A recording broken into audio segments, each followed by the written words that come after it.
They were massive, they were powerful, and for a time, they ruled the highways. These were the truck giants that carried nations, built industries, and defined an era of unstoppable horsepower. But as the years rolled on, they faded from the spotlight, replaced, retired, and forgotten. Today we're bringing them back, the 10 forgotten truck giants that ruled the highways, the legends that once owned the open road. Number 1. Diamond Reo Giant. When you talk about tough, one name echoes through old truck stops like a ghost of diesel past: Diamond Reo.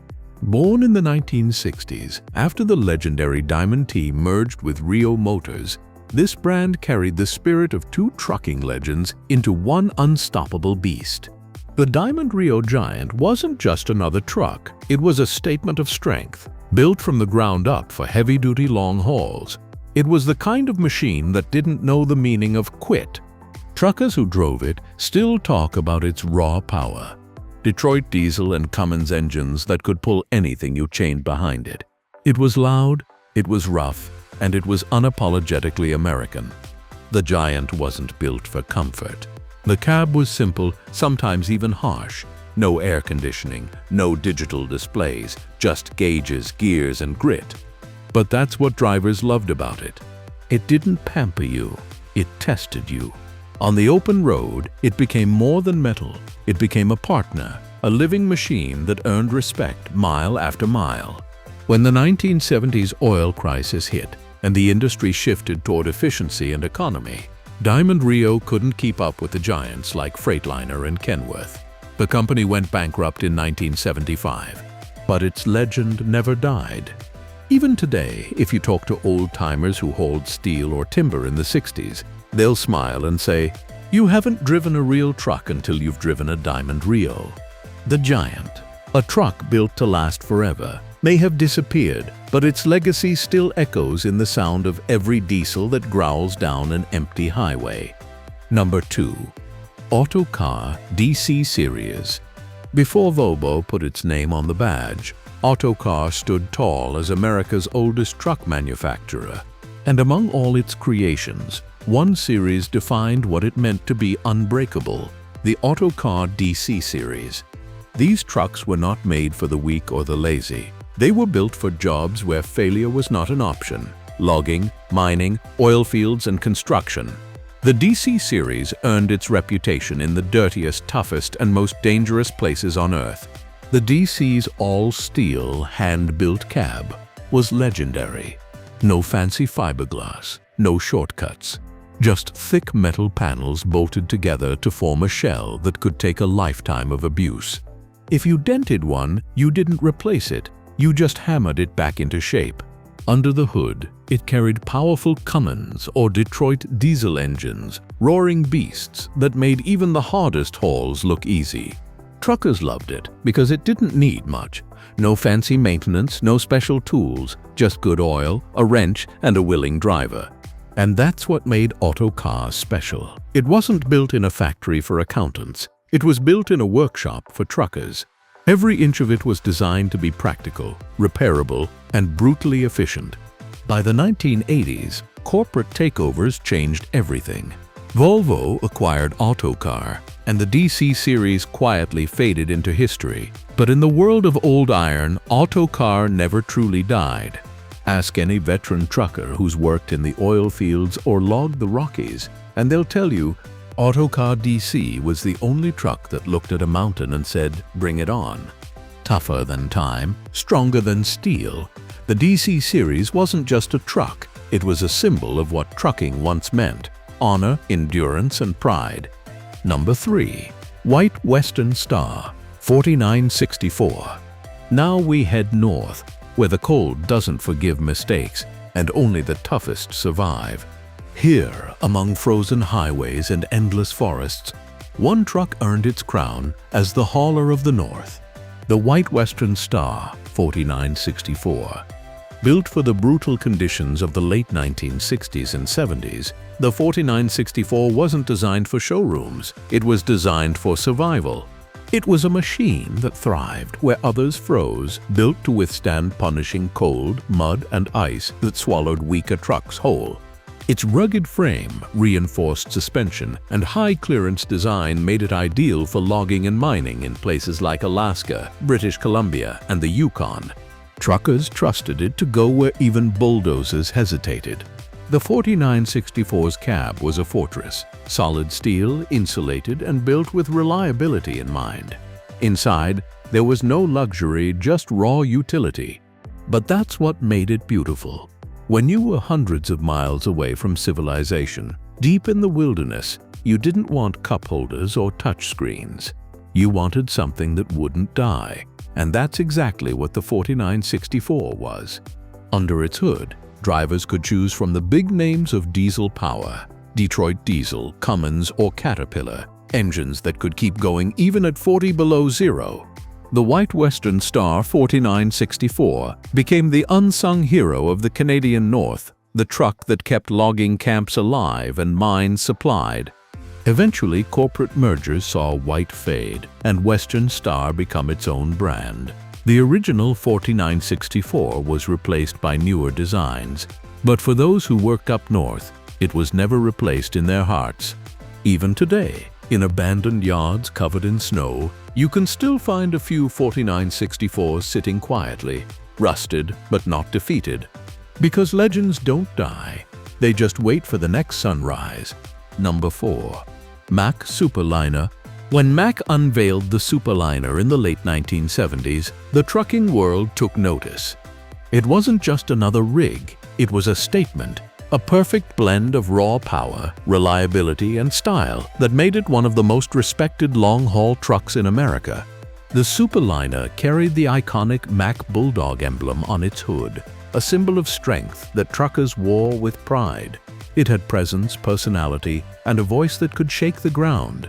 Powered by massive Mack E9 V8 diesel engines, producing up to 500 horsepower, the Super-Liner could pull mountains and still look good doing it. Truckers called it the King, and for good reason. It was built like a tank, but handled like a dream. Its long, gleaming hood, towering stacks, and chrome grille made it one of the most recognizable trucks on the road. When one passed by, heads turned. It wasn't just transportation, it was identity. Owner-operators loved it, not just for its power, but for how it made them feel proud. Every mile in a Super-Liner was a reminder that trucking wasn't just a job, it was a calling. But like many greats, time caught up with it. The 1990s brought stricter emissions laws, fuel efficiency demands, and changing markets. The Super-Liner, built for muscle over mileage, couldn't fit the new world. Production stopped. The legend faded. Yet, even decades later, old Super-Liners still show up at truck shows, polished to perfection, engines growling like it's still 1985. And every time one rolls onto the lot, younger drivers stop and stare, realizing they're looking at royalty. The Mack Super-Liner wasn't just a truck. It was the spirit of American trucking itself, proud, powerful, and unforgettable. A king that time may have forgotten, but truckers never did. Number 5. Peterbilt 351. Before the flashy rigs of the modern age, there was a Peterbilt that turned heads for all the right reasons. The Peterbilt 351. Born in the 1950s, this truck quickly became one of the most admired machines ever to hit the open highway.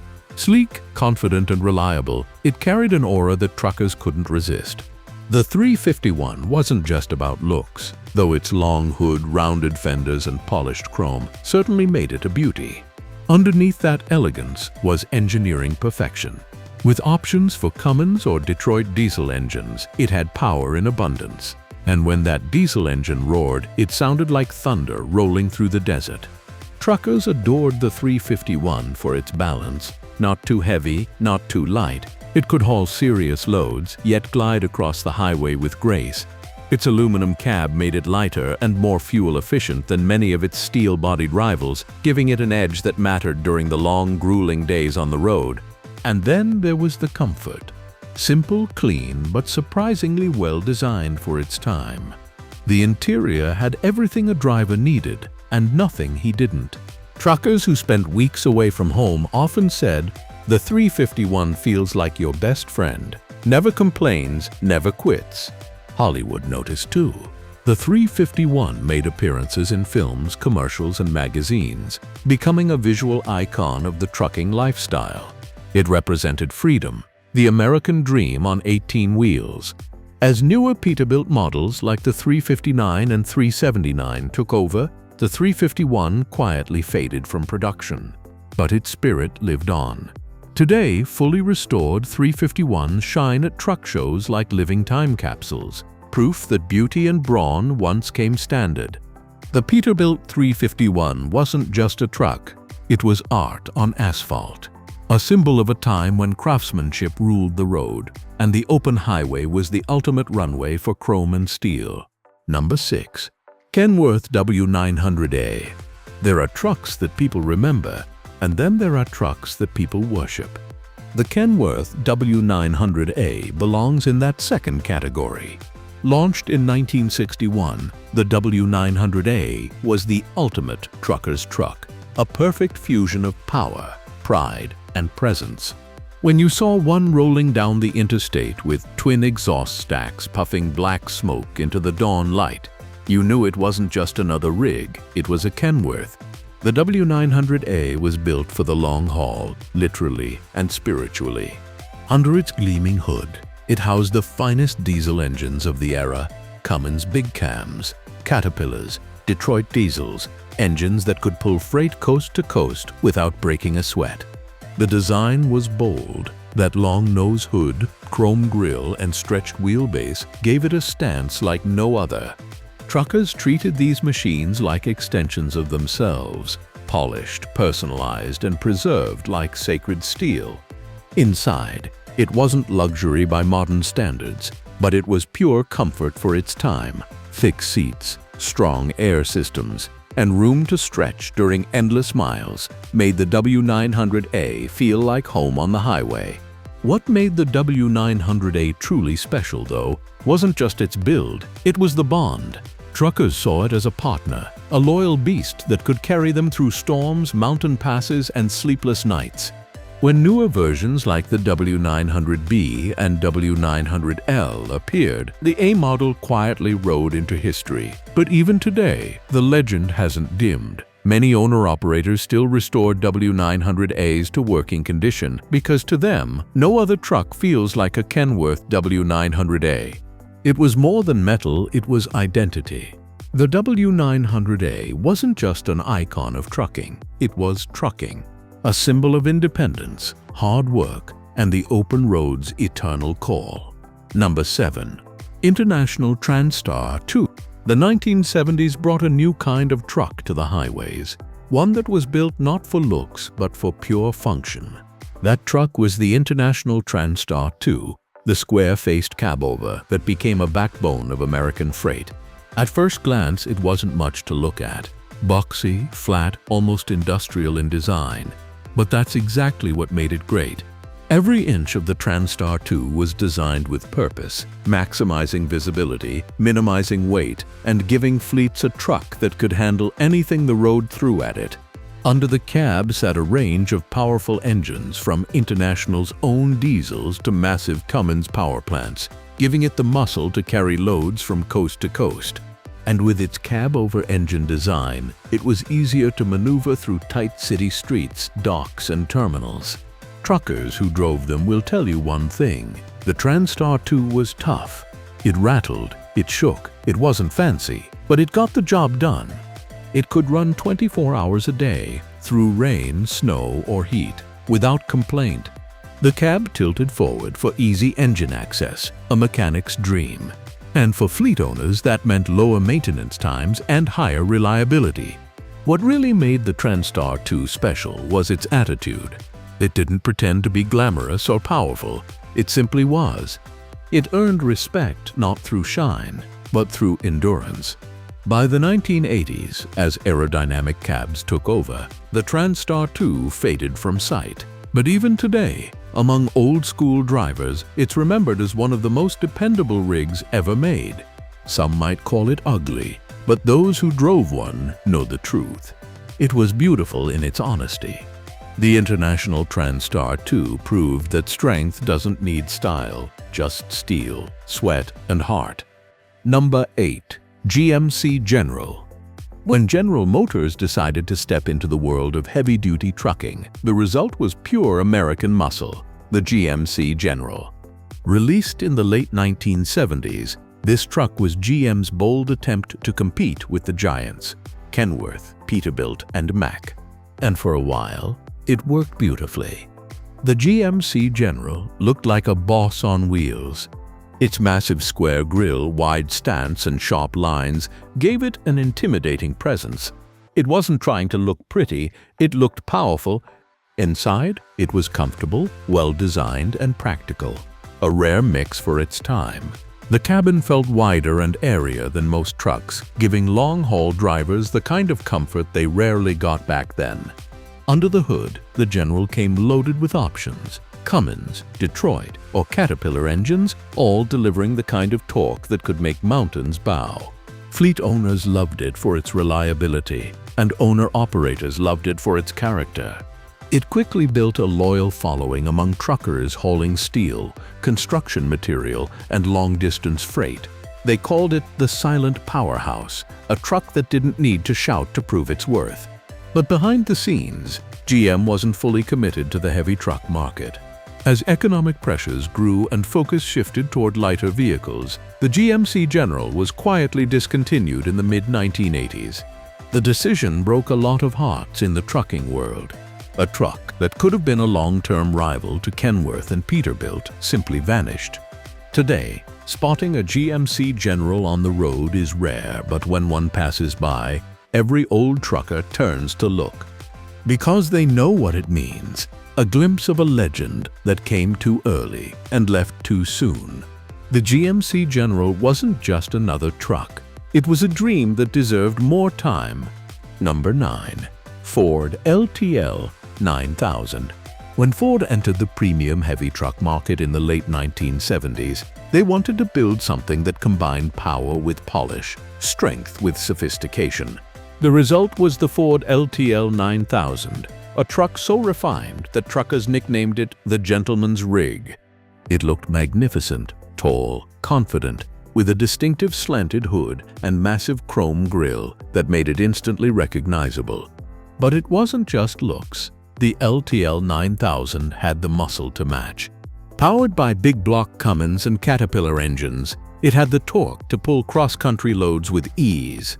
The suspension was smooth, the handling precise, and the ride surprisingly quiet for its time. Inside, Ford gave the driver something rare: comfort, plush interiors, adjustable seating, insulation from road noise. It felt like a truck built for kings of the highway.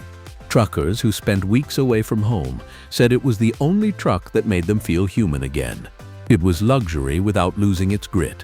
But despite its success, the LTL 9000's story ended too soon. As Ford shifted focus to its medium-duty and pickup truck lines, it stopped investing in the heavy truck division. By the early 1990s, the LTL 9000 was gone. Still, it left behind a legacy of elegance and power. Truckers who owned one remember it like an old friend, reliable, smooth, and full of class. Today, you can still find a few of these polished beauties rolling at truck shows, gleaming under the sun, proof that even in a world of machines, style never goes out of fashion. The Ford LTL 9000 wasn't just a truck, it was a statement. You could be powerful and still carry yourself with grace. Number 10. Freightliner FLB Cabover. Before modern aerodynamic trucks ruled the roads, Freightliner was already thinking ahead. Their answer came in the form of the Freightliner FLB Cabover, a truck that looked strange to some but revolutionary to others. The FLB was designed for efficiency. Its cab-over engine layout made it compact, maneuverable, and perfect for tight city deliveries or dock work. But make no mistake, this was still a long-haul warrior. Under the cab, it packed big diesel power from Detroit and Cummins engines, offering reliability and strength in a package that could squeeze through places no long-nose rig ever could. Drivers loved the FLB for its visibility. Sitting right above the engine meant they could see everything, and mechanics loved it because the cab tilted forward for full engine access, saving hours on maintenance. It was a truck ahead of its time. The FLB introduced aerodynamic principles and modular designs that would later define modern Freightliners. But by the 1990s, American tastes changed. Drivers wanted conventional cabs, longer noses, more comfort. Cabovers faded out of fashion, and so did the FLB. Still, its legacy didn't die. Its design influenced countless European and Australian models that remain popular even today. The Freightliner FLB may not turn heads like a Kenworth or Peterbilt, but it shaped the future of trucking quietly, efficiently, just like it was built to do. A silent revolution on wheels, one that proved that even forgotten trucks can change the world. They may no longer thunder down the highways, but their legacy still echoes in every modern truck that followed. Which of these giants do you think deserves a comeback? Tell me in the comments below. If you love classic machines, forgotten legends, and the golden age of trucking, don't forget to like, share, and subscribe for more stories from the road's greatest era. Thanks for watching, and remember, true giants never really disappear, they just shift into history.